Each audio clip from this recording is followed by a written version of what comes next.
शिवसेनेनं मुंबई महापालिका निवडणुकीसाठी पक्षातील नेत्यांच्या घरामध्ये उमेदवारी दिली आहे। मुंबईमधील 8 आमदार आणि खासदारांच्या कुटुंबामध्ये उमेदवारी मिळालेली आहे। तर शिंदेंना साथ देणाऱ्या माजी नगरसेवकांवर सुद्धा पक्षानं विश्वास टाकलाय।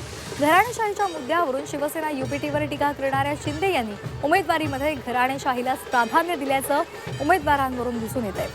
मुंबईमधील पक्षाचे माजी खासदार राहुल शेवाळे यांची भाऊजाई वैशाली नयन शेवाळे यांना प्रभाग क्रमांक 183 मधून माजी आमदार सदा सरवणकर यांचा मुलगा समाधान सरवणकर आणि मुलगी प्रिया यांना अनुक्रमे 194 आणि 191 मधून उमेदवारी मिळालेली आहे।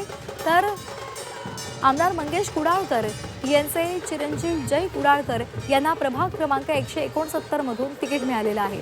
चांदिवलीचे आमदार दिलीप लांडे यांच्या पत्नी शैला आणि चेंबूरचे आमदार तुकाराम काते यांच्या घरामध्ये तन्वी काते आणि समृद्धी काते या दोघींना, त्याचबरोबर भांडूपचे आमदार अशोक पाटील यांचा मुलगा प्रशांत पाटील यांना तिकीट मिळालेलं आहे। खासदार रवींद्र वायकर यांची कन्या दीप्ती वायकरला सुद्धा उमेदवारी दिलेली आहे। तसंच माजी आमदार मंगेश सातमकर, दीपक बाबा हांडे यांच्या घरात सुद्धा उमेदवारी देण्यात आलेली आहे।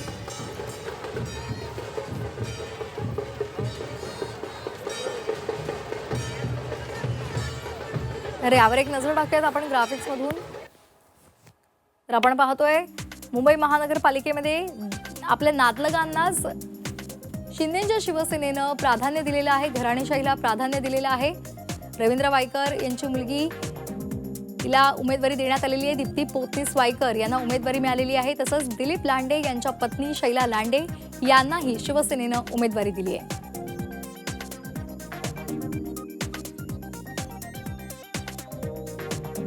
तर सदा सरवणकर यांची मुलगी प्रिया सरवणकर गुरव यांनाही शिवसेनेनं उमेदवारी दिली आहे। तसंच सदा सरवणकरांचा मुलगा समाधान सरवणकर यांनाही शिवसेनेनं उमेदवारी दिली आहे।